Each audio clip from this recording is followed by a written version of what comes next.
1990లో డాక్రా రుణాలు తీసుకొచ్చింది కాంగ్రెస్ గవర్నమెంట్. దాన్ని 1995లో గవర్నమెంట్లోకి వచ్చిన తర్వాత వాళ్ళు అన్ని రాష్ట్రాల్లో ఇంప్లిమెంట్ చేయలేదాన్ని. 6 or 7 రాష్ట్రాల్లో ఇంప్లిమెంట్ చేస్తే ఇది స్కీమ్ బాగుంది, మన ఓట్లు బాగుపడితేనే ఆ స్కీమ్ని ఎక్కడ నొక్కేసి క్రెడిట్ నొక్కేశాడు.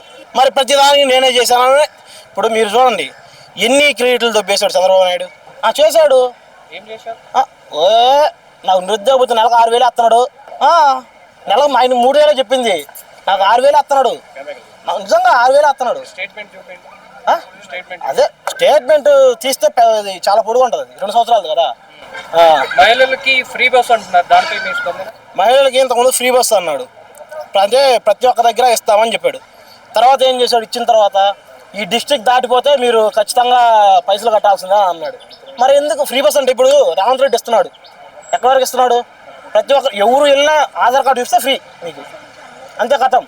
మళ్ళీ డిస్ట్రిక్ట్ దాటకూడదు, ఇన్ని కండిషన్స్ ఎందుకు? మళ్ళీ దానికి సూపర్ లగ్జరీ ఎక్కకూడదు. చేస్తే పథకాలు చేస్తాం. ఇప్పుడు మేము ఇంతకుముందు ఏదో అన్నారని చెప్పని పవన్ కళ్యాణ్ ఒక స్టేట్మెంట్ ఇచ్చాడు, విజయ్ సింగిల్గా వచ్చాడు, జగన్మోహన్ రెడ్డి విజయ్ సింగిల్గా వచ్చాడంటే, ఇప్పుడు నువ్వు అన్నావు ఇంతకుముందు మేము సింగిల్గా వస్తుంటే సీట్లు గెలవలేకపోతున్నాము, మమ్మల్ని ప్రజలు ఓడిస్తున్నారు, మీరు వేస్తారా ఓట్లు అడుగబ్బా. నువ్వు నేను మంచిగా చేస్తా అని చెప్పి అడుగు.